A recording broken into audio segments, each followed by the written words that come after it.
Hola, em dic Nil i tinc 9 anys.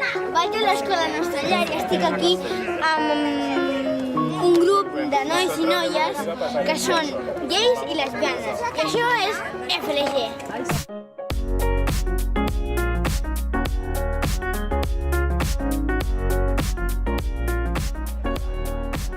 Les famílies LGTB són cada cop més visibles i es fan i es reivindiquen més visibles. El passat 1, 2 i 3 de maig es va portar a terme la 5a trobada estatal de famílies LGTB. Més de 300 famílies, unes 500 persones, van participar de les diferents activitats, xerrades i debats amb un tema central, l'educació. La trobada va comptar amb la presència de Neus Munté, consellera de Benestar Social i Família de la Generalitat de Catalunya. Escoltarem aquestes demandes, sabem que enguany el Congrés està centrat en l'àmbit de l'educació i aquesta és l'eina més poderosa de transformació social i som conscients que encara hi ha dificultats per moltes famílies pel que fa a la seva diversitat a l'àmbit educatiu, trobar-se amb aquesta normalitat que tots volem que existeixi i altres aspectes que demostren que encara no hi ha una igualtat real d'oportunitats, que encara existeixen diversos tipus de discriminació que afecten a les persones i a les famílies LGTB. La consellera va expressar el seu compromís durant l'obertura de la trobada i lluitar contra la discriminació de les famílies LGTB per tal que el model de família homoparental no sigui considerat una raresa i avançar. Estem treballant com a govern amb una llei genèrica contra tot tipus de discriminació, però en el Parlament de Catalunya també s'està treballant amb un marc específic de llei contra l'homofòbia, la lesbofòbia i la transfòbia. Per tant, aquest és un país, Catalunya, també és l'Estat, on hi ha hagut històricament un gruix de lleis i també de pràctiques administratives que volen lluitar contra la discriminació que afecta a les persones i, per tant, crec que aquest és un bon moment per continuar treballant des de molts aspectes. L'educació, que es tractarà en aquest congrés, però hi ha molts altres àmbits de la nostra societat que requereixen d'aquesta visibilitat, d'aquest respecte, d'aquesta tolerància, però activa en defensa dels drets de totes les persones.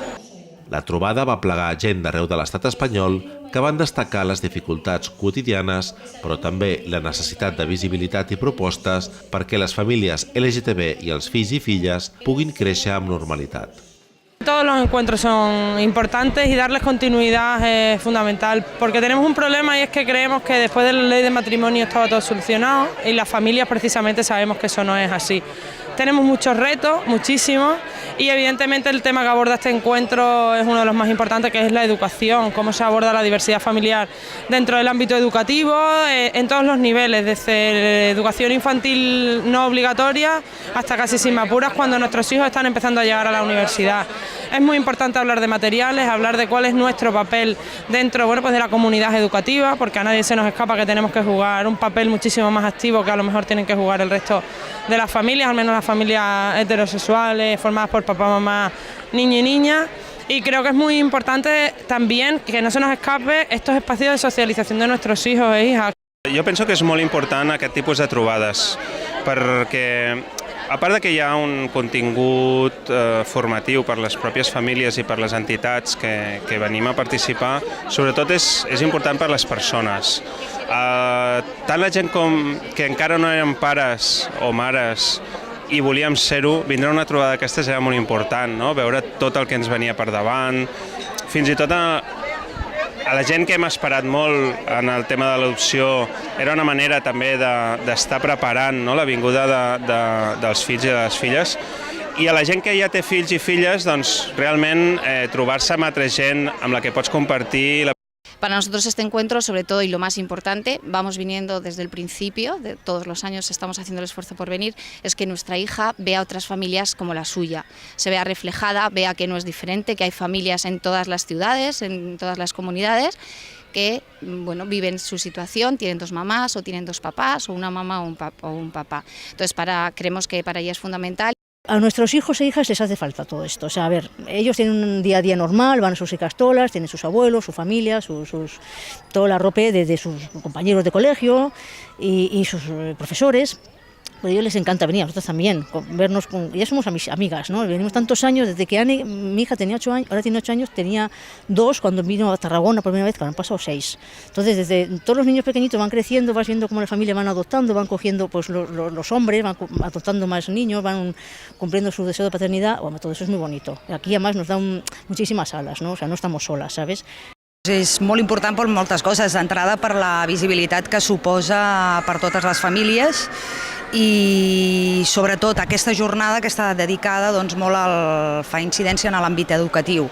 Llavors ens trobem doncs, que potser és una de les grans mancances que patim i que bé, doncs, en el món educatiu, escoles, famílies, tot s'ha de trobar que la diversitat doncs, es faci més evident, es conegui i pugui ser doncs, realment homogenitzada en tots els altres àmbits. Primero, que nos empodera, nos hace ver que no somos raros, que no somos únicos. Segundo, que potencia las relaciones, las ideas. La tormenta de ideas siempre es buena y mientras más nos juntamos y más hablamos, más logramos. Y tercero, que los niños ven pues que son niños, con otros niños con los que jugar, que tienen 2 madres, 2 padres, padre y madre, un solo padre, una sola madre, y esa diversidad nos enriquece. Y eso aquí lo vemos más, lo ves de verdad, más allá del contarlo, de verlo en un vídeo, de contarlo en un cuento, o de que tú te sientes y se lo cuente a tu hijo. Aquí lo ve, lo vive y lo integra en su día a día de un modo mucho más eficaz. A la visibilitat s'uneixen, doncs, les reivindicacions i l'anàlisi de necessitats, el coneixement de la pròpia diversitat i les propostes per a les administracions i la legislació, però també recursos per a les famílies i els nens i les nenes de famílies LGTB, un treball que s'ha portat a terme conjuntament amb diferents grups d'estudi. Paqui López, de la Universitat de Sevilla, va presentar els resultats d'un estudi amb joves, fills i filles de famílies LGTB.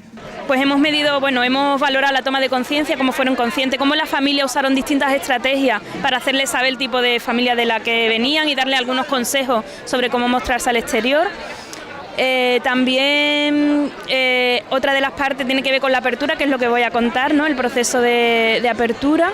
También les hemos preguntado por su orientación sexual y bueno, los resultados hablan sobre todo de un proceso que han vivido conscientemente. No nos interesaba tanto el número o la proporción de chicos y chicas homosexuales, bisexuales, heterosexuales, sino cómo habían vivido ellos el proceso de definición de su orientación sexual.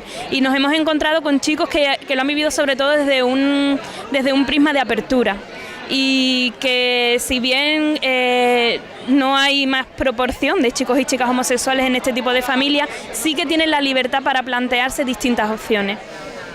También respecto al ajuste psicológico, los resultados indican que son chicos y chicas que tienen un buen ajuste, buenos niveles de autoestima, de salud mental, de satisfacción vital y bueno, la conclusión principal de su experiencia es todo lo que han aprendido en tolerancia, en respeto. La sexualitat es va treballar en un taller que plantejava una participació activa des de la reflexió del dia a dia en una aula. La sexualitat és un tema que sembla que interessa a tothom, però que ningú s'atreveix. Tenim poca informació i poca formació, ni les famílies ni el professorat.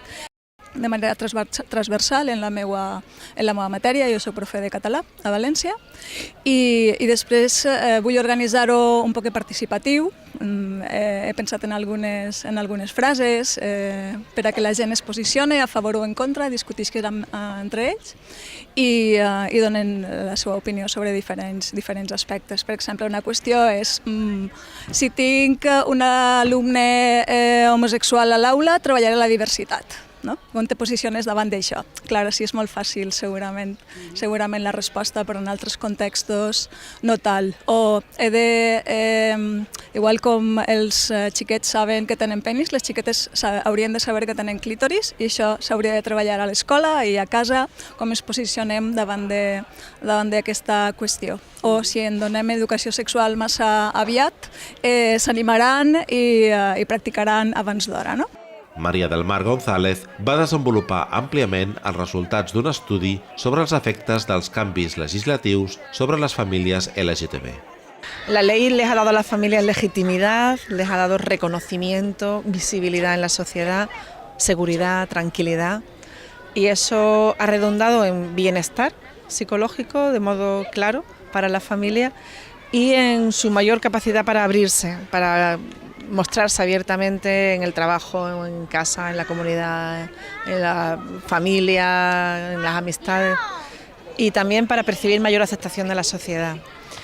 Y el paso por el periodo ese de incertidumbre, en el tiempo ese en el que el PP, que había recurrido, el Partido Popular, que había recurrido la ley interconstitucional, llegó al poder y que el Constitucional se pronunció, fue un tiempo que les dio mucha angustia a la familia, mucha sensación de inseguridad, de vivir en un entorno en el que no querían estar y les confirmó en la militancia además la necesidad de implicarse y tal. Y afortunadamente ese tiempo pasó y ahora vuelven a estar tranquilas de vivir en una sociedad que las acoge, una sociedad abierta, que poco a poco va cambiando i va incluyéndolas. L'Associació de Famílies de Lesbianes i Gais va ser l'encarregada d'organitzar la trobada, com ja va fer el 2012 amb la segona trobada europea a Lloret. La valoració que fan és del tot positiva. Ha sigut un èxit total, no cap ni una agulla, hem omplit, hem arribat fins i tot, si contem a ponents, voluntaris i monitors, fins a 500 persones. Nosaltres havíem pensat que vindríem al voltant d'unes 400. Els nostres fills creixen bé, estan bé i és el més important. Després hem fet tota una revisió a la qüestió de l'educació, hem vist on tenim els punts febles, on hem de continuar incidint i treballant i bueno, finalment continuarem treballant i continuarem batallant per les nostres famílies.